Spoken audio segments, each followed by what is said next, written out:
엄마! 그 물 절대 마시지 마요! 식탁 위에서 터져나온 전화 한 통, 그리고 얼어붙은 공기. 며느리는 천사 같은 미소를 짓지만 시어머니는 그 웃음 뒤에 날카로운 그림자를 느낍니다. 재개발 보상금, 보험금, 가족의 배신이 얽힌 끔찍한 계략. 평생을 바쳐온 희생이 하루아침에 무너질 뻔한 충격적 반전 드라마. 지금부터 그 치명적인 이야기를 시작합니다. 이야기 시작 전에 구독과 좋아요, 알림 설정 부탁드립니다. 감동과 공감 가득한 인생 사연을 가장 먼저 만나보실 수 있습니다. 그리고 지금 어디서 듣고 계신지 댓글로 남겨주시면 따뜻하게 인사드리겠습니다. 자, 이제 오늘의 사연 속으로 들어가 볼까요? 양평 시골 마을 한 구석, 바람에 삐걱거리는 낡은 이발소 간판이 불길하게 흔들리고 있었습니다.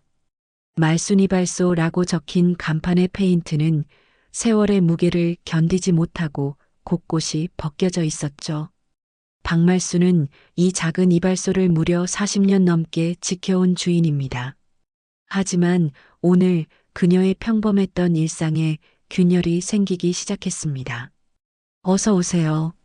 말순이 단골 손님 김노인에게 인사를 건넸지만 목소리에는 평소와 다른 떨림이 섞여 있었습니다. 어젯밤 아들 준호에게서 온 전화가 계속 머릿속을 맴돌았기 때문입니다. 엄마, 요즘 몸은 괜찮으세요? 혹시 아픈 데는 없고요? 평소 안부 인사도 간단히 하던 아들이 갑자기 건강을 걱정하며 이상하게 자세히 물어봤던 것입니다. 찰칵찰칵 가위 소리가 작은 이발소 안에 메아리치는 동안 말순의 마음은 복잡했습니다. 혹시 내가 아프다는 소리라도 들었나? 생각해봐도 이상했습니다. 며느리 서영이도 최근 들어 전화를 자주 걸어와서는 어머님, 몸 조심하세요 라는 말을 유독 강조했거든요. 김노인이 거울을 보며 말했습니다. 말순이 요즘 얼굴이 수심이 가득하네. 무슨 걱정이라도 있나? 말순은 억지로 웃음을 지으며 대답했습니다. 별일 없어요. 그냥 나이가 들어서 그런가 봐요. 하지만 속으로는 불안감이 점점 커져갔습니다. 점심시간이 되자 말순은 이발소 옆 작은 한옥집으로 돌아갔습니다. 남편이 세상을 떠난 지 10년이 넘었지만 여전히 두 사람 몫의 밥을 하는 습관이 남아 있었죠. 혼자 먹는 밥상 앞에 앉아 있으니 더욱 쓸쓸했습니다. 그때 또다시 핸드폰이 울렸습니다. 여보세요? 엄마, 정희예요. 혹시 최근에 준호 오빠나 서영 언니가 이상한 얘기 안 했어요? 딸 정희의 목소리에는 긴장감이 흘러나왔습니다. 무슨 이상한 얘기? 그냥 엄마 재산이나 집 얘기 같은 거 말이에요. 혹시 모르니까 조심하세요. 말순의 가슴이 철렁 내려앉았습니다. 정희야, 무슨 소리냐? 오빠가 왜? 확실한 건 아니지만 서영 언니가 최근에 보험회사 사람들이랑 자주 만난다고 하더라고요. 그것도 엄마 몰래. 정희의 말을 들으니 최근 며느리의 이상한 행동들이 하나씩 떠올랐습니다. 지난주 서영이 갑자기 찾아와서는 어머님, 혹시 유언장 같은 거 써두신 게 있나요? 요즘 세상이 어떤지 모르니까 미리 준비해 두시는 게 좋을 것 같아서요. 라고 말했던 것. 그리고 어머님 명의로 된 땅이나 재산 목록 좀 정리해 두시면 안 될까요? 라고 했던 것까지. 오후에 이발소 문을 다시 열었지만 말순의 머릿속은 온통 복잡한 생각들로 가득했습니다. 단골 손님인 순자 아주머니가 들어와 앉으며 말했습니다. 말순이 얼굴이 왜 그래? 무슨 안 좋은 일이라도 있어? 아니에요. 그냥 잠을 못 잤나 봐요. 하지만 순자는 눈치가 빨랐습니다. 혹시 자식들 문제야? 요즘 텔레비전에서 자주 나오잖아. 부모 재산 노리는 자식들 얘기. 순자의 말에 말순은 손이 덜덜 떨렸습니다. 설마 그럴 리가. 말순아, 세상이 많이 변했어. 혈육이라고 다 믿으면 안 돼. 저녁이 되자 말수는 평소보다 일찍 이발소 문을 닫았습니다. 집에 혼자 앉아 생각해 보니 정말 이상한 일들이 너무 많았습니다. 며느리가 최근 들어 유독 친절해진 것, 아들이 갑자기 건강을 걱정하기 시작한 것, 그리고 둘 다 재산 얘기를 자꾸 꺼내는 것까지. 설마, 정말 설마 그럴 리는 없겠지. 말수는 고개를 저으며 혼자 중얼거렸습니다. 내 자식들이 날 해치려 할 리는 없어. 그럴 리가 없다고. 하지만 마음 한구석에서는 불안감이 점점 커져만 갔습니다. 그날 밤 말수는 좀처럼 잠이 오지 않았습니다. 천장을 바라보며 온갖 생각이 머릿속을 스쳐 지나갔습니다. 혹시 자식들이 정말로 자신의 재산을 노리고 있는 것은 아닐까? 아니면 자신이 너무 예민하게 생각하는 것일까? 새벽 2시 또다시 핸드폰이 울렸습니다. 화면에는 며느리라고 표시되어 있었습니다. 이 시간에 전화라니? 말수는 불안한 마음으로 전화를 받았습니다. 어머님, 죄송해요. 이 시간에 전화드려서. 그런데 이번 주말에 꼭 저희 집에 오셔야 할 것 같아요. 중요한 얘기가 있거든요. 서영의 목소리는 평소와 달리 차갑고 단호했습니다. 말수는 심장이 두근거리며 대답했습니다. 무슨 중요한 얘기인데? 전화로는 말씀드리기 어렵고요. 직접 와주세요. 갈비탕도 끓여서 대접해 드릴게요. 전화가 끊어진 후 말수는 온몸이 떨리는 것을 느꼈습니다. 뭔가 끔찍한 일이 벌어질 것 같은 예감이 들었거든요. 며칠이 지나도 며느리 서영의 새벽 전화는 말순의 머릿속에서 떠나지 않았습니다. 중요한 얘기가 있다는 말이 계속 맴돌았죠. 그런데 더 이상한 건 그 다음 날부터 아들 준호까지 하루 걸러 하루씩 전화를 걸어오기 시작했다는 것입니다. 엄마, 서영이가 갈비탕 끓여서 대접해드리고 싶다고 하네요. 이번 주말에 꼭 오세요. 준호의 목소리에는 평소와 다른 간절함이 섞여 있었습니다. 갑자기 왜 그러냐? 평소에는 명절에나 오라고 했으면서. 말순이 의아해하자 준호는 잠시 말을 멈췄습니다. 그냥 어머니 보고 싶어서요. 요즘 너무 신경을 못 써드린 것 같아서 죄송하기도 하고. 준호의 대답은 어색했습니다. 마치 누군가 옆에서 시키는 대로 말하는 것 같았죠. 그래, 알겠다. 주말에 갈게. 말수는 마음이 무거웠지만 아들의 부탁을 거절할 수 없었습니다. 전화를 끊고 나서 말수는 이발소 거울 앞에 앉아 자신의 모습을 바라봤습니다. 주름이 깊어진 얼굴, 희끗희끗해진 머리카락. 정말 늙었구나. 그런데 문득 며느리가 어머님 명의 재산 목록을 정리하자고 했던 말이 떠올랐습니다. 그때는 별 생각 없이 넘어갔는데 지금 생각해보니 너무 이상했습니다. 그날 오후 단골 손님인 이노인이 찾아왔습니다. 이노인은 퇴직한 경찰관으로 마을에서 가장 눈치가 빠른 사람 중 하나였죠. 말순이 요즘 얼굴이 영 좋지 않네. 무슨 걱정이라도 있나? 이노인은 의자에 앉으며 말순의 표정을 유심히 살폈습니다. 별일 없어요. 그냥 나이가 들어서인가 봐요. 말순이 대답했지만 이노인은 쉽게 납득하지 않았습니다. 혹시 자식들 문제야? 요즘 들어 너무 자주 전화가 온다면서? 그걸 어떻게 아세요? 말순은 깜짝 놀랐습니다. 이 동네가 얼마나 작은데. 순자가 그러던데 최근에 말순이네 집에 밤마다 전화벨이 울린다고 하더라고. 이노인은 가위질을 받으며 말을 이었습니다. 그런데 말순아, 혹시 자식들이 재산 얘기를 꺼낸 적 있나? 말순의 손이 순간 멈췄습니다. 왜 그런 얘기를 하세요? 아니야, 그냥. 요즘 그런 일이 많다고 하니까. 부모 재산 노리는 자식들 말이야. 이노인의 말에 말수는 등골이 서늘해졌습니다. 설마 우리 애들이 그럴 리는 없어요. 그래, 그럴 거야. 내가 괜히 걱정한 거겠지. 이노인은 미안하다는 듯 말했지만 말순의 불안은 더욱 커져만 갔습니다. 머리를 다 깎고 난 이노인은 돈을 내며 말했습니다. 그래도 조심해. 요즘 세상이 어떤지 몰라. 그날 저녁 말수는 딸 정희에게 전화를 걸었습니다. 정희야, 이번 주말에 오빠네 가기로 했는데. 엄마, 혹시 서영 언니가 갈비탕 끓여준다고 한 거예요? 정희의 목소리가 갑자기 날카로워졌습니다. 응, 그런데 왜? 뭔가 이상해.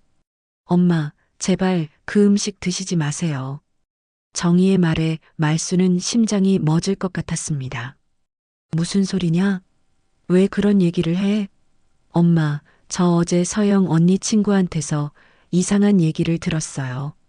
서영 언니가 최근에 생명보험에 대해 자꾸 물어본다고 하더라고요. 생명보험? 네. 그것도 엄마 이름으로 된 생명보험이요. 수익자가 누구냐고 계속 묻는다고 하더라고요. 정희의 말을 들으니 말수는 온몸이 떨렸습니다. 그리고 엄마 오빠도 요즘 빚이 많다고 들었어요. 회사에서 투자 실패로 큰 돈을 잃었다고 하더라고요. 말수는 의자에 주저앉았습니다. 그럼 정말로? 확실하지는 않지만 엄마 조심하세요. 특히 이번 주말에 가시면 절대 그들이 주는 음식이나 물 드시지 마세요. 정희의 목소리는 간절했습니다. 전화를 끊고 난 후 말수는 한동안 멍하니 앉아 있었습니다. 자신이 평생 사랑하고 키운 자식들이 정말로 자신을 해치려 한다는 것이 믿어지지 않았습니다. 아니야, 절대 그럴 리 없어. 내가 너무 예민하게 생각하는 거야. 하지만 밤이 깊어갈수록 의심은 확신으로 바뀌어 갔습니다. 며느리가 최근 들어 보여준 이상한 친절함, 갑자기 늘어난 안부 전화들, 그리고 재산 얘기를 자꾸 꺼내는 것까지 모든 것이 하나씩 맞아떨어지기 시작했습니다. 새벽 3시 말수는 침대에서 일어나 서랍을 열었습니다. 그 안에는 남편이 살아있을 때 함께 사둔 재개발 예정 땅의 문서가 들어 있었습니다. 지금 시세로 따지면 상당한 금액이었죠. 혹시 애들이 이걸 노리는 건 아니겠지? 금요일 아침 준호에게서 또 전화가 왔습니다. 엄마, 내일 몇 시에 오실 거예요? 서영이가 장 보러 나가야 한다고 하는데. 점심때쯤 갈게. 좋아요. 그럼 갈비탕 끓여서 기다리고 있을게요. 참, 엄마. 목마르시면 물도 시원하게 준비해 놓을게요. 물? 왜 갑자기 물 얘기를 할까? 말수는 불안감이 극에 달했습니다. 정희의 경고가 계속 머릿속을 맴돌았습니다. 절대 그들이 주는 음식이나 물 드시지 마세요. 토요일 아침 말수는 서울로 떠날 준비를 했습니다. 가방에는 혹시 모를 상황에 대비해 녹음기를 숨겨 넣었습니다. 이노인이 빌려준 것이었죠. 만약 정말 이상한 일이 벌어진다면 증거라도 남겨야 해. 버스 안에서 말수는 창밖을 바라보며 생각했습니다.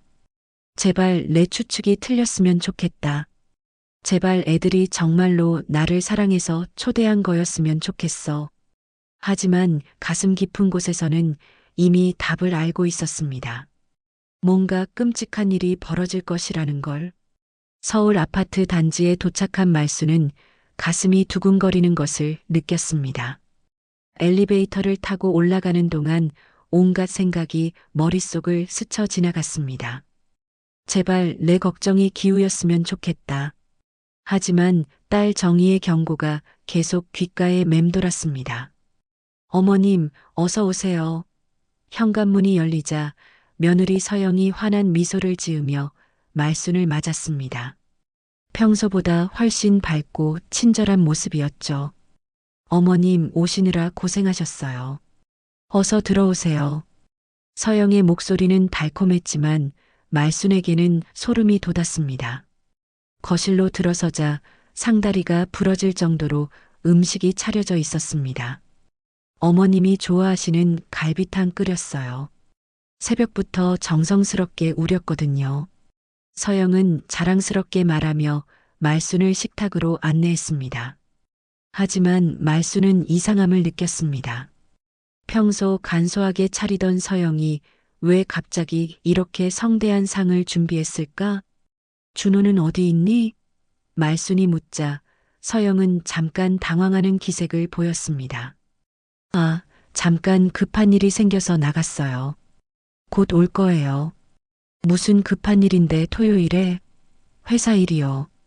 요즘 프로젝트가 바빠서요. 서영의 대답은 어색했습니다.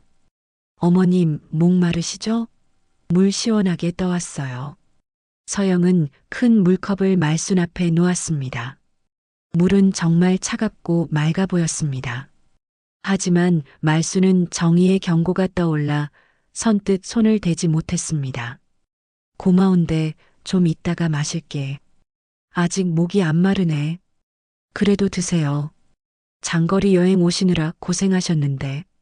서영이 계속 물을 권하자 말순은 더욱 의심스러웠습니다. 왜 이렇게 물을 마시라고 강요하는 걸까? 정말 괜찮아. 갈비탕부터 먹을게. 말순은 갈비탕 그릇을 들어 올렸습니다. 그런데 갈비탕을 한 숟가락 떠먹으려는 순간 핸드폰이 울렸습니다. 화면을 보니 딸 정이었습니다. 여보세요? 엄마, 제발 그 물 마시지 마요. 큰일 나요. 정희의 목소리는 다급했습니다. 서영의 얼굴이 순간 굳어졌습니다. 정희야, 무슨 소리니? 말순이 묻자 정희는 숨을 헐떡이며 말했습니다. 엄마, 지금 당장 그 집에서 나오세요. 서영 언니가 엄마 명의로 생명보험을 들었어요. 수익자가 서영 언니예요. 말순은 핸드폰을 쥔 손이 덜덜 떨렸습니다. 서영이 말순의 핸드폰을 빼앗으려 했습니다. 어머님, 정희가 또 이상한 소리 하는 거예요. 신경 쓰지 마세요. 하지만 말순은 핸드폰을 꽉 붙잡았습니다. 잠깐, 정희 말 좀 더 들어볼게. 엄마, 서영 언니가 보험회사 직원이랑 여러 번 만났어요. 보험금이 무려 5억 원이래요. 5억 원? 말순은 충격을 받았습니다. 자신도 모르는 사이에 그런 거액의 보험에 가입되어 있었다는 것이 믿어지지 않았습니다. 언제 그런 보험에 가입했다는 거냐? 엄마가 서명한 서류들 기억나세요? 서영 언니가 각종 서류라고 하면서 도장 찍어달라고 했던 거요. 말순은 기억이 났습니다. 몇 달 전 서영이 어머님, 정부에서 노인 복지 혜택 받으려면 이 서류에 도장 찍어주세요 라고 했던 것을? 그때는 단순한 복지 신청서인 줄 알았는데 그게 생명보험 가입서였다는 말입니까? 어머님, 전화 끊고 갈비탕 드세요. 식어요. 서영이 억지로 웃으며 말했지만 그 미소는 더 이상 따뜻해 보이지 않았습니다. 오히려 소름 끼칠 정도로 차가웠죠. 그리고 물도 꼭 드세요. 제가 특별히 준비한 거예요. 특별히 준비했다고? 말순이 물었을 때 서영의 눈빛이 변했습니다. 아, 그냥 어머님 몸에 좋은 걸 넣었다는 뜻이에요. 하지만 서영의 말투에는 이미 가면이 벗겨지고 있었습니다. 더 이상 친절한 며느리의 모습이 아니었죠. 바로 그때 현관문이 열리며 아들 준호가 들어왔습니다. 어머니, 오셨네요. 하지만 준호의 표정도 평소와 달랐습니다. 긴장하고 있는 것 같았죠. 준호야, 너도 이 일을 알고 있었니? 말순이 물었을 때 준호는 시선을 피했습니다. 무슨 일 말씀이세요? 보험 일 말이야. 내가 언제 5억 원짜리 보험에 가입했다는 거냐? 준호의 얼굴이 창백해졌습니다. 그건 너도 알고 있었구나. 말순은 실망감에 휩싸였습니다. 서영이 갑자기 태도를 바꿨습니다. 어머님, 이제 그만 연기하세요. 어차피 다 들켰잖아요. 차가운 목소리로 말하며 서영은 말순 앞에 선 채 팔짱을 꼈습니다. 연기라니 무슨 소리냐? 모른 척하지 마세요. 어머님도 언젠가는 돌아가실 거잖아요. 그럼 그 재산이 어디로 가겠어요? 너희가 정말로 나를? 말순은 믿을 수 없다는 표정으로 아들과 며느리를 번갈아 봤습니다. 자신이 평생 사랑으로 키운 자식이 그리고 딸처럼 여겼던 며느리가 자신을 죽이려 한다는 것이 현실로 다가왔습니다. 어머님, 그 물 꼭 드세요. 안 그러면 서영의 말이 끝나기도 전에 말수는 벌떡 일어났습니다. 나가자. 지금 당장 이 집에서 나가겠다. 하지만 준호가 문 앞을 막았습니다. 어머니, 아직 갈비탕도 안 드셨는데요. 말수는 그제야 깨달았습니다. 자신이 덫에 걸린 것을 사랑하는 자식들의 손에 말입니다. 말수는 가슴이 터질 것 같았습니다.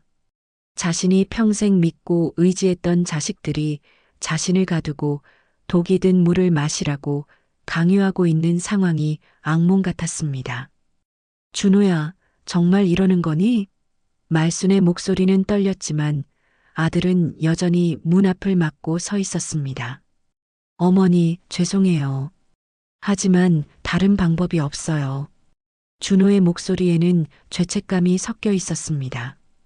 회사에서 횡령 사실이 발각됐어요. 3억 원을 갚지 못하면 감옥에 가야 해요.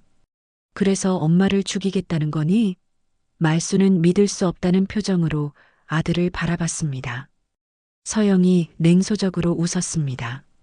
어머님, 어차피 혼자 사시면서 뭐 하세요? 자식들한테 재산 물려주고 편안히 가시는 게 낫지 않아요? 서영의 말에는 더 이상 가식적인 친절함이 없었습니다. 진짜 모습이 드러나고 있었죠. 너희가 언제부터 이런 계획을? 말순이 물었을 때 서영은 시계를 보며 대답했습니다. 한 6개월 전부터요. 준호가 회사 돈을 건드린 게 들킬 뻔했거든요. 그때부터 계획을 세웠죠. 6개월이나 말순은 그동안 자식들이 보여준 관심이 모두 거짓이었다는 것을 깨달았습니다. 바로 그때 현관 인터폰이 울렸습니다. 누구지? 준호가 당황하며 인터폰을 확인했습니다. 화면에는 낯선 노인이 서 있었습니다. 택배요. 노인의 목소리가 들렸습니다. 하지만 말수는 그 목소리가 익숙했습니다. 이노인이었습니다. 택배라니? 주문한 게 없는데. 서영이 의심스러워했지만 말수는 희망을 품었습니다. 혹시 이노인이 자신을 걱정해서 따라온 것일까? 어머님, 설마 누군가에게 도움을 요청하신 건 아니죠? 서영이 날카롭게 물었습니다. 그럴 리 없어요. 어머니가 누구한테 얘기했겠어요. 준호가 대답했지만 목소리에는 불안감이 깔려 있었습니다. 인터폰이 계속 울리자 결국 준호가 문을 열어줬습니다. 3층으로 올라오세요. 몇 분 후 현관벨이 울렸습니다. 준호가 문을 열자 할아버지가 택배 상자를 들고 서 있었습니다. 박준호 씨 댁 맞나요? 네, 맞는데요. 어머님께 드릴 게 있다고 해서 왔습니다. 할아버지는 말순을 보며 의미심장하게 웃었습니다. 할아버지가 건넨 택배 상자를 열어보니 서류 봉투가 들어 있었습니다. 할아버지, 이게 뭐예요? 말순이 물었을 때 할아버지는 큰 소리로 대답했습니다. 사모님이 보셔야 할 중요한 서류입니다. 생명보험 관련 서류요. 할아버지는 일부러 큰 소리로 말했습니다. 서영과 준호의 얼굴이 순간 일그러졌습니다. 어머님, 그분은 누구세요? 서영이 경계심을 드러내며 물었습니다. 동네 아저씨야. 퇴직 경찰관이시죠. 말순의 말에 준호와 서영이 더욱 긴장했습니다. 할아버지가 봉투에서 서류를 꺼냈습니다. 사모님, 이거 보세요. 수익자가 윤서영 씨로 되어 있는 생명보험 가입 내역서입니다. 보험금이 무려 5억 원이네요. 할아버지의 목소리는 의도적으로 크고 분명했습니다. 그리고 이건 박준호 씨의 횡령 관련 내부 고발 문서고요. 뭐라고? 말수는 서류를 받아들고 읽어봤습니다. 정말로 자신도 모르는 사이에 거액의 보험에 가입되어 있었고 수익자는 며느리 서영이었습니다. 그리고 아들 준호가 회사 돈 3억 원을 횡령했다는 내용도 적혀 있었습니다. 할아버지, 이걸 어떻게 구하셨어요? 퇴직했어도 인맥은 남아있거든요. 사모님이 걱정되어서 알아봤더니 이런 일이 벌어지고 있더라고요. 할아버지는 서영과 준호를 번갈아 보며 말했습니다. 보험 사기의 살인 계획까지 참 대단하네요. 서영이 갑자기 소리쳤습니다. 당신 누구야? 왜 남의 집안일에 끼어들어? 남의 집안일? 할아버지가 냉소적으로 웃었습니다. 사람 목숨을 노리는 게 집안일인가요? 증거도 없으면서 함부로 말하지 마세요. 서영이 화를 내자 할아버지는 핸드폰을 꺼냈습니다. 증거요? 여기 있습니다. 할아버지는 핸드폰 화면을 보여줬습니다. 방금 전 대화 다 녹음했거든요. 어머님, 그 물 꼭 드세요. 안 그러면 이런 말씀하셨죠? 서영의 얼굴이 창백해졌습니다. 그리고 여기 물컵도 증거물로 가져가야겠네요. 이노이는 말순이 마시지 않은 물컵을 조심스럽게 봉지에 담았습니다. 나중에 성분 분석해보면 뭐가 들어있는지 알 수 있겠죠. 준호가 물컵을 빼앗으려 했지만 이노이는 이미 가방에 넣어버렸습니다. 준호야, 정말 이런 짓을 하려 했니? 말수는 아직도 믿기지 않는다는 표정으로 아들을 바라봤습니다. 어머니, 저는 준호는 말을 잇지 못했습니다. 서영이 대신 말했습니다. 어차피 들켰으니 할 말 없어요. 하지만 증거가 확실하지 않으면 법정에서 어떻게 될지 모르죠. 할아버지가 웃었습니다. 확실한 증거요? 걱정 마세요. 이미 경찰에 신고했거든요. 곧 올 겁니다. 할아버지의 말이 끝나자마자 아래층에서 경찰 사이렌 소리가 들렸습니다. 서영과 준호는 서로를 바라보며 절망적인 표정을 지었습니다. 어머님, 이제 안전해요. 할아버지가 말순의 어깨를 다독였습니다. 말순은 그제야 안도의 눈물을 흘렸습니다. 하지만 마음 한구석은 여전히 아팠습니다. 자신이 사랑했던 자식들이 자신을 배신했다는 사실이 너무도 아팠으니까요. 경찰이 아파트에 도착하자 상황은 급변했습니다. 수사관들이 들어오면서 서영과 준호는 완전히 당황했습니다. 경찰입니다. 신고 접수된 살인 미수 사건으로 수사 중입니다. 수사관의 말에 말수는 현실감을 잃었습니다. 정말로 자신의 자식들이 자신을 죽이려 했다는 것이 공식적으로 드러나는 순간이었습니다. 저희는 아무것도 하지 않았습니다. 서영이 소리쳤지만 수사관들은 이미 할아버지로부터 상황을 전해 들은 상태였습니다. 일단 물컵부터 압수하겠습니다. 수사관이 할아버지가 보관하고 있던 물컵을 증거품으로 가져갔습니다. 국립과학수사연구원에서 성분 분석을 해보겠습니다. 말수는 의자에 앉아 떨리는 손으로 서류를 다시 살펴봤습니다. 정말로 자신도 모르는 사이에 5억 원짜리 생명보험에 가입되어 있었고 수익자는 며느리 서영이었습니다. 언제 이런 보험에 가입했다는 거냐? 어머님, 기억 안 나세요? 몇 달 전에 노인 복지 혜택 신청서라고 해서 도장 찍어주셨잖아요. 서영의 말에 말수는 그때가 기억났습니다. 그때 그 서류가 보험 가입서였다는 거냐? 네. 어머님께서 직접 서명하고 도장도 찍으셨어요. 법적으로는 문제 없어요. 서영은 끝까지 뻔뻔했습니다. 사기를 쳤으면서도 합법적인 것처럼 포장하려 했습니다. 수사관이 준호에게 물었습니다. 박준호 씨, 회사 횡령 건은 사실입니까? 준호는 고개를 떨구며 대답했습니다.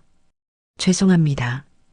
주식 투자에 실패해서 회사 돈을 잠깐 빌려 쓴 것뿐이에요. 갚을 생각이었습니다. 잠깐 빌려 쓴 게 3억 원이나 됩니까? 그리고 이걸 갚기 위해 어머니를 살해하려 했다는 것도 사실입니까? 살해라니요. 그런 건 아니에요. 준호가 발끈했지만 수사관은 이미 녹음 파일을 들어보고 있었습니다. 이노인이 녹음한 대화 내용이 재생되자 준호와 서영의 변명은 무색해졌습니다. 어머님, 그 물 꼭 드세요. 안 그러면 서영의 목소리가 명확하게 들렸습니다. 말수는 녹음을 들으며 온몸이 떨렸습니다. 며느리의 차가운 목소리가 얼마나 무서웠는지 다시 한번 실감했습니다. 정말로 나를 죽이려 했구나. 말순의 눈에서 눈물이 흘러내렸습니다. 분노보다는 슬픔이 먼저 밀려왔습니다. 어머니, 저희는 정말 그럴 생각이 아니었어요. 준호가 말순에게 무릎을 꿇으며 사정했습니다. 그냥 잠시 의식을 잃게 만들어서 유언장만 쓰게 하려던 거였어요. 유언장? 말순은 경악했습니다. 그럼 정말로 나를 죽일 생각이었구나. 서영이 갑자기 태도를 바꿨습니다. 어머님, 솔직히 말씀드릴게요. 어머님이 혼자 사시면서 그 재산을 다 어디에 쓰세요? 재개발 땅까지 포함하면 10억은 넘잖아요. 서영의 진심이 드러나는 순간이었습니다. 우리가 그 돈을 물려받아서 잘 써야 하는 거 아니에요? 물려받는다고? 말수는 서영의 후안무치함에 기가 막혔습니다. 물려받는 게 아니라 뺏으려 한 거잖아. 어차피 어머님도 언젠가는 돌아가실 텐데 미리 정리하는 게 낫죠. 서영의 말에 수사관들도 경악했습니다. 바로 그때 딸 정희가 급하게 달려왔습니다. 엄마, 정희는 말순을 끌어안으며 울었습니다. 정말 무사해서 다행이에요. 제가 늦었으면 어쩔 뻔했어요. 정희야, 고마워. 내가 경고해줘서 살았다. 말순도 딸을 끌어안으며 눈물을 흘렸습니다. 정희가 오빠 준호를 노려봤습니다. 오빠, 정말 실망이에요. 어떻게 엄마한테 이런 짓을 할 수 있어요? 정희야, 내가. 변명하지 마세요. 저는 오빠를 더 이상 형제로 생각하지 않을 거예요. 정희의 분노는 극에 달했습니다. 수사관이 말순에게 설명했습니다. 물컵에서 수면제와 독성 물질이 검출되면 살인 미수로 기소될 예정입니다. 그리고 보험 사기와 횡령 혐의도 추가로 적용됩니다. 독성 물질이라니. 말수는 소름이 돋았습니다. 정말로 죽을 뻔했다는 것을 실감했습니다. 어머님께서는 피해자 진술서를 작성해 주시면 됩니다. 수사관의 말에 말수는 고개를 끄덕였습니다. 하지만 마음은 복잡했습니다. 자신의 진술로 인해 아들이 감옥에 가게 된다는 것이 가슴 아팠습니다. 엄마, 주저하지 마세요. 정희가 말순의 손을 잡았습니다. 오빠가 먼저 엄마를 배신한 거예요. 이제는 엄마가 자신을 지켜야 해요. 정희의 말이 옳다는 것을 알지만 말순의 마음은 여전히 무거웠습니다. 서영과 준호는 수갑을 차고 연행되었습니다. 끝까지 서영은 뻔뻔했습니다. 어머님, 후회하실 거예요. 저희가 감옥에 가면 누가 어머님을 돌봐드릴 건데요? 하지만 말수는 더 이상 그런 말에 흔들리지 않았습니다.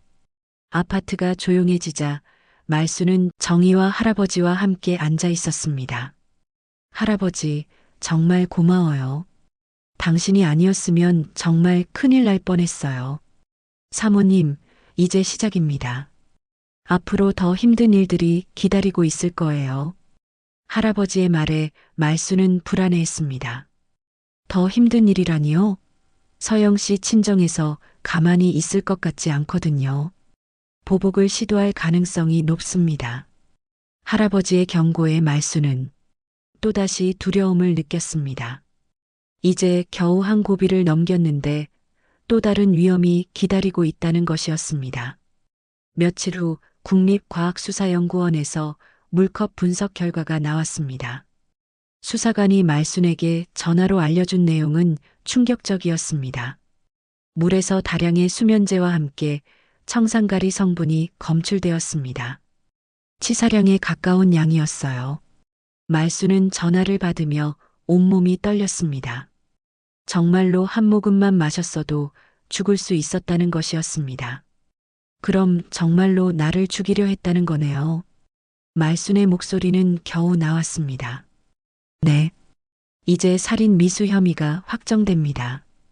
곧 정식 기소가 이루어질 예정입니다. 수사관의 말에 말순은 현실감을 느꼈습니다. 자신의 자식들이 정말로 자신을 살해하려 했다는 것이 과학적으로 입증된 것입니다. 하지만 진짜 충격은 그 다음에 왔습니다. 수사관이 추가로 말했습니다. 그런데 박말순님, 한 가지 더 알려드릴 게 있습니다. 서영 씨 친정 오빠 윤태식이 어제 출소했습니다. 출소? 네. 폭력 조직 관련으로 복역 중이었는데 형기를 마치고 나왔어요. 혹시 모르니 조심하시기 바랍니다. 말수는 불안감이 엄습했습니다. 며느리의 친정 오빠가 조폭이었다는 것도 몰랐는데 그가 출소까지 했다니. 혹시 저한테 해코지를 할까요? 가능성은 있습니다. 여동생이 감옥에 갔으니까 복수심을 품을 수도 있어요. 당분간 조심하시고 이상한 일이 있으면 즉시 신고하세요. 그날 저녁 말수는 양평 집으로 돌아왔습니다. 딸 정희가 며칠 동안 함께 있어주기로 했지만 언제까지 딸에게 의존할 수는 없었습니다. 정희도 자신의 일이 있었으니까요. 엄마, 정말 혼자 있어도 괜찮을까요? 정희가 걱정스럽게 물었습니다. 괜찮아. 경찰 할아버지도 근처에 계시고 경찰서에도 신고해뒀으니까. 말수는 애써 태연한 척했지만 속으로는 두려웠습니다. 특히 밤이 되면 온갖 상상이 머릿속을 스쳐 지나갔습니다. 혹시 누군가 침입하면 어떻게 할까? 또 다른 위험이 도사리고 있는 것은 아닐까? 이틀 후 말순의 우려가 현실이 되었습니다. 이발소에서 손님 머리를 깎고 있는데 낯선 남자가 들어왔습니다. 건장한 체격에 목과 팔에 문신이 새겨져 있었습니다. 박말순 맞나? 남자의 목소리는 위협적이었습니다. 네. 그런데 누구세요? 말순은 불안해하며 물었습니다. 손님도 분위기가 이상하다는 것을 느끼고 긴장했습니다. 나는 윤태식이야. 서영이 오빠. 말순의 심장이 멎을 것 같았습니다. 바로 수사관이 경고했던 그 사람이었습니다. 뭐하러 오셨어요? 뭐하러 왔겠어? 내 여동생을 감옥에 보낸 년이 누군지 보러 왔지. 윤태식의 말에 손님이 황급히 일어났습니다. 저는 나중에 다시 올게요. 손님이 도망가듯 나가자 이발소에는 말순과 윤태식만 남았습니다. 아저씨, 서영이가 잘못한 거예요. 저를 죽이려 했다고요. 말순이 떨리는 목소리로 말했지만 윤태식은 비웃었습니다. 죽이려 했다고? 그깟 물 한 잔으로? 그깟 물이라니요? 독이 들어 있었는데. 할머니, 너무 예민하게 구는 거 아냐? 윤태식이 한 걸음씩 다가오자 말수는 뒤로 물러났습니다. 우리 서영이가 할머니한테 얼마나 잘해줬는데 은혜를 원수로 갚네. 잘해줬다고요?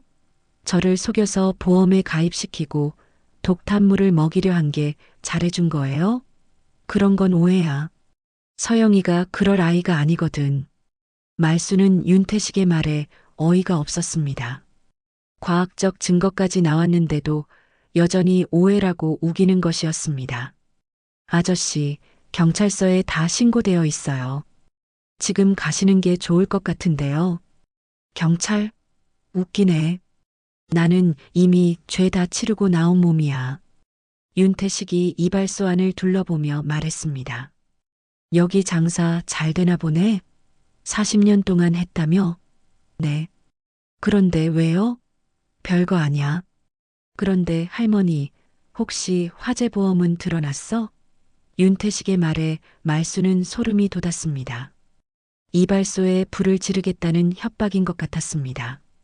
바로 그때 할아버지가 들어왔습니다. 말순이 손님 머리. 누구신가요? 할아버지는 윤태식을 보자마자 경계심을 드러냈습니다. 퇴직 경찰관 출신답게 위험한 인물임을 단번에 알아본 것입니다. 당신은 누구고? 윤태식이 할아버지를 노려봤습니다. 저는 이 동네 주민이고 퇴직 경찰관입니다. 혹시 무슨 일이신가요? 할아버지의 말에 윤태식의 표정이 변했습니다. 경찰? 네. 그런데 여기서 뭐 하시는 거죠? 별거 아니야. 그냥 인사하러 왔어. 윤태식은 슬슬 빠져나갈 준비를 했습니다. 할머니, 다음에 또 보자. 아, 그리고 조심해. 요즘 세상이 위험하니까.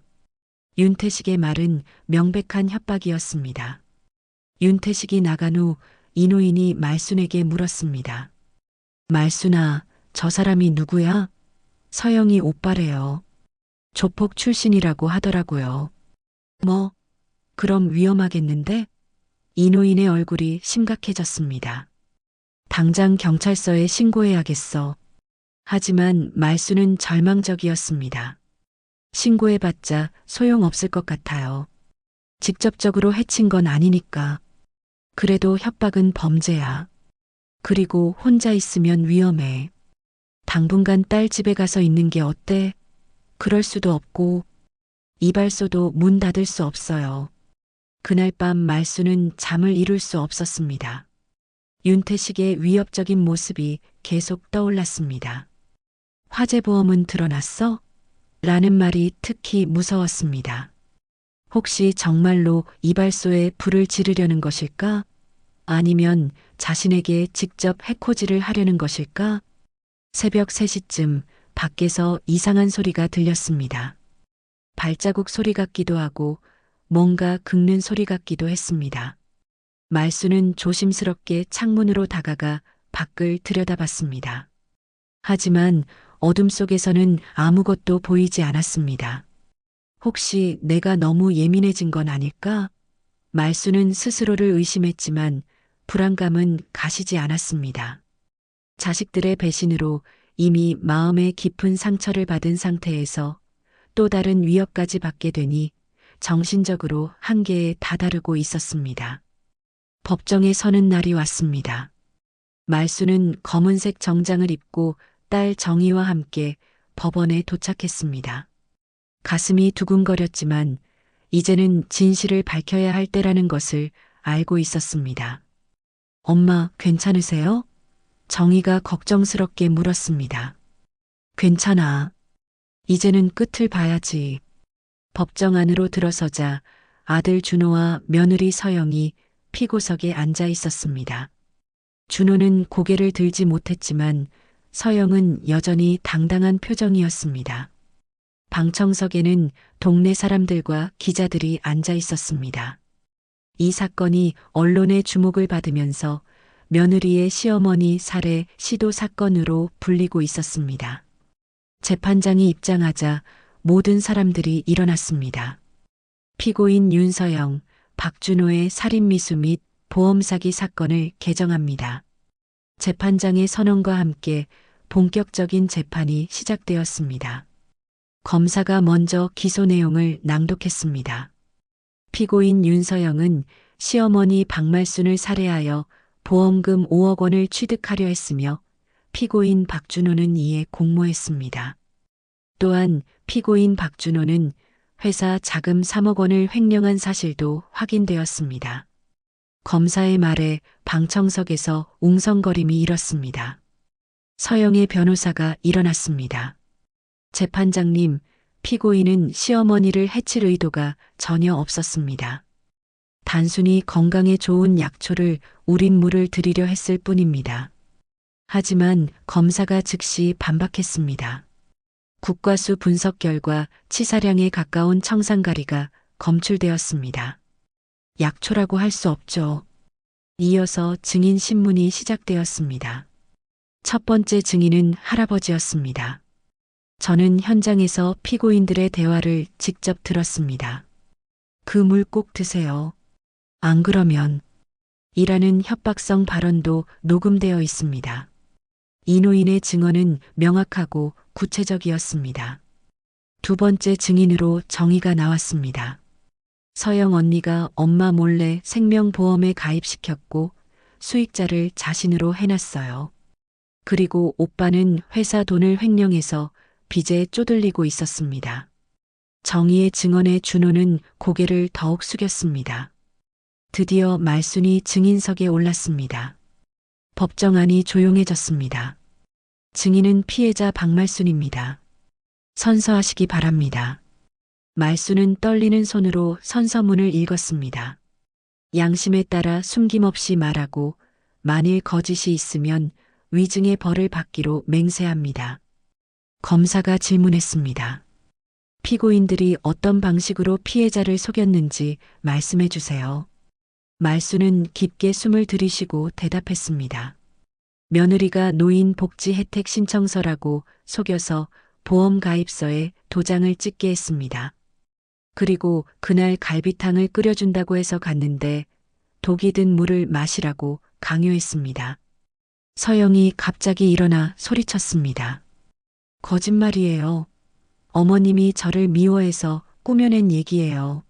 재판장이 조용히 하라고 했지만 서영은 계속 항변했습니다. 저는 어머님을 정말 모시려고 했어요. 오해입니다. 말순은 서영을 똑바로 바라보며 말했습니다. 서영아, 내가 내 며느리라는 게 부끄럽다. 말순의 목소리에는 분노와 실망이 섞여 있었습니다. 내가 40년 동안 머리를 깎으며 모은 돈, 남편과 함께 힘들게 산 집, 그 모든 게 너희 욕심을 위한 게 아니었다. 어머님, 준호가 간신히 입을 열었습니다. 정말 죄송해요. 저도 어쩔 수 없었어요. 회사에서 횡령 사실이 발각되면 감옥에 가야 했어요. 그래서 엄마를 죽이려 했다는 거냐? 말순의 질문에 준호는 대답하지 못했습니다. 말순이 계속 말했습니다. 준호야, 너를 낳아서 키우고 대학까지 보내고 결혼시켜줄 때까지 내가 얼마나 고생했는지 알고 있니? 그런 엄마를 돈 때문에 죽이려 했다는 게 말이 되니? 말순의 눈에서 눈물이 흘러내렸습니다. 서영의 변호사가 재반박했습니다. 하지만 확실한 살인 의도를 입증하기 어렵습니다. 실제로 물을 마시지도 않았고 상해도 입지 않았습니다. 그러자 검사가 강력하게 반박했습니다. 미수범도 엄연한 범죄입니다. 더구나 치사량의 독극물을 사용했다는 것은 명백한 살인 의도를 보여줍니다. 증거 조사가 끝나고 최종 변론이 시작되었습니다. 검사는 피고인들의 범행은 계획적이고 악질적이라며 서영에게 징역 7년, 준호에게 징역 5년을 구형한다고 발표했습니다. 방청석에서 탄식이 흘러나왔습니다. 서영의 변호사는 마지막까지 가족 간의 오해에서 비롯된 일이라며 선처를 호소했습니다. 하지만 준호의 변호사는 깊이 반성하고 있다며 자백과 참회를 강조했습니다. 재판장이 선고를 내렸습니다. 피고인 윤서영, 살인미수 및 보험사기 혐의로 징역 5년을 선고합니다. 피고인 박준호, 살인미수 공모 및 횡령 혐의로 징역 4년을 선고합니다. 망치 소리가 법정에 울려 퍼졌습니다. 서영은 끝까지 억울하다며 소리쳤습니다. 이건 말도 안 돼요. 저는 정말 죄가 없어요. 하지만 준호는 조용히 선고를 받아들였습니다. 법정을 나서면서 준호가 말순을 돌아봤습니다. 어머니, 정말 죄송합니다.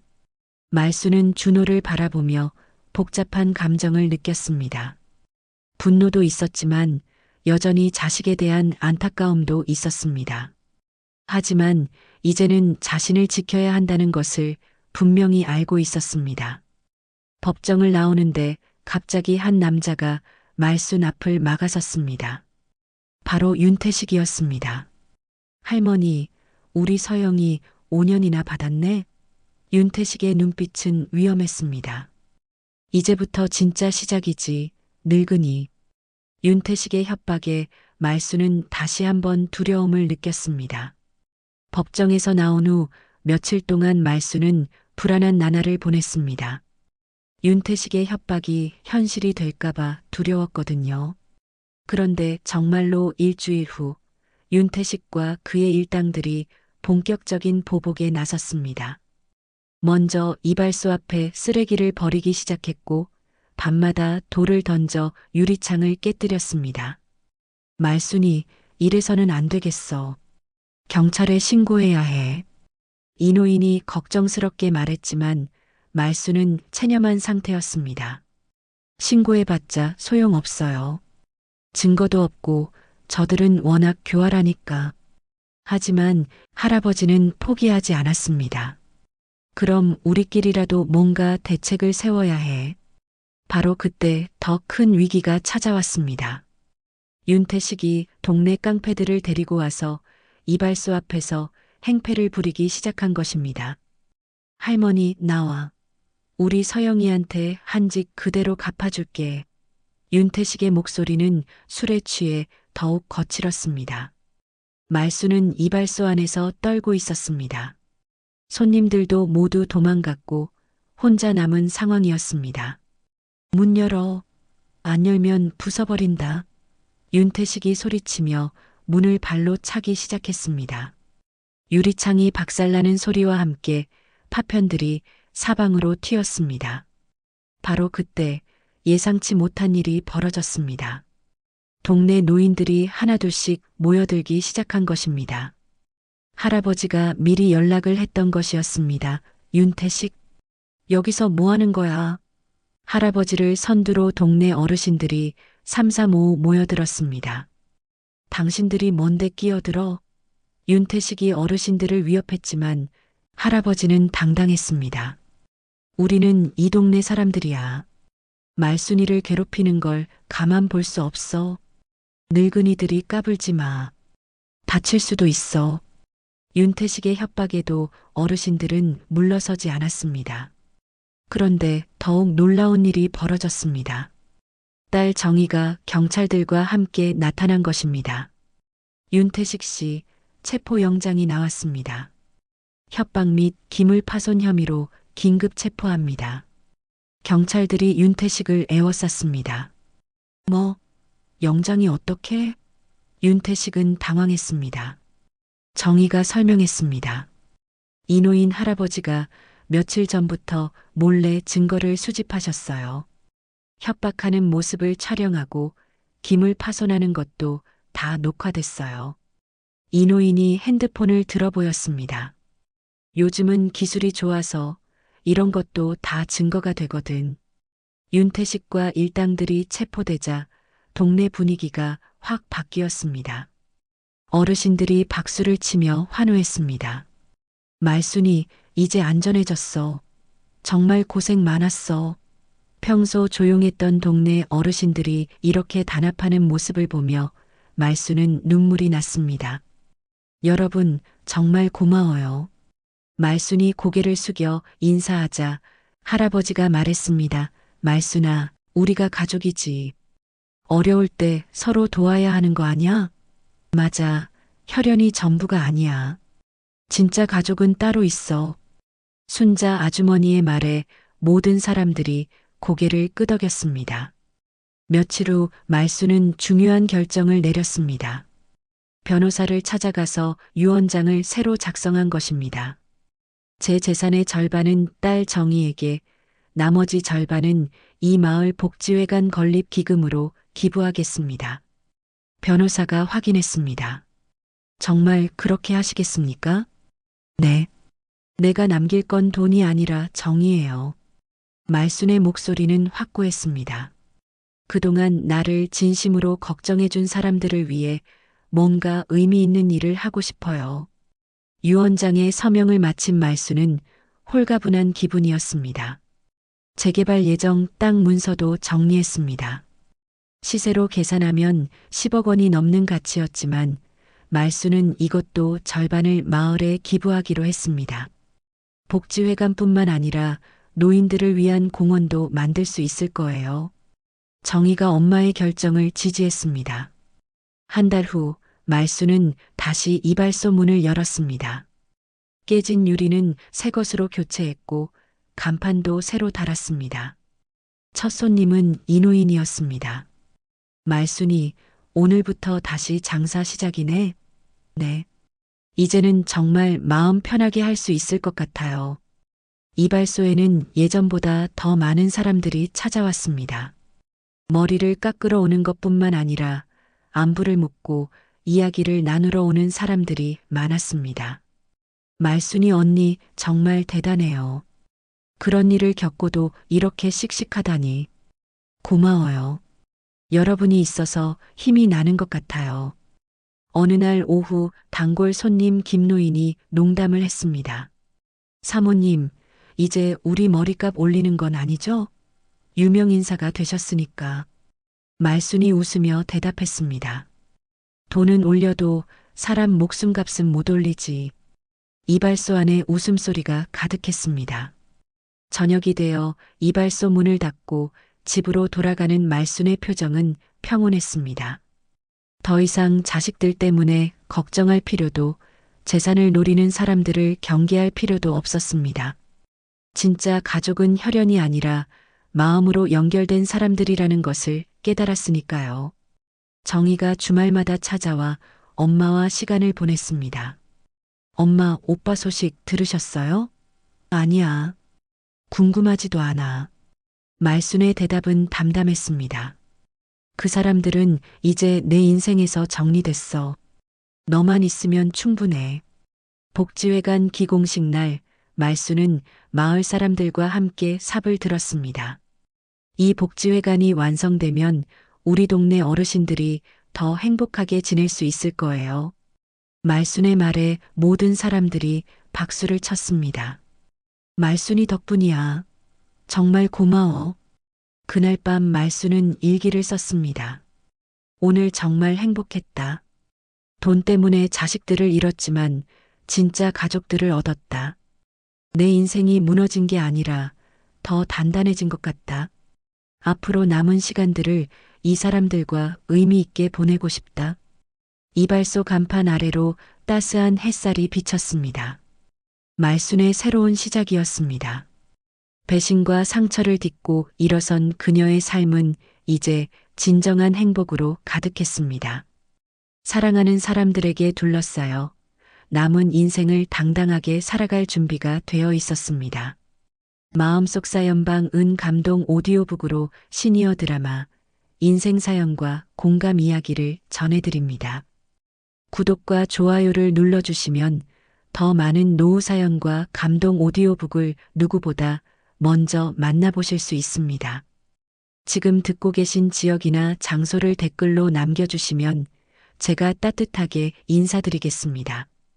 오늘도 함께 해주셔서 진심으로 감사합니다.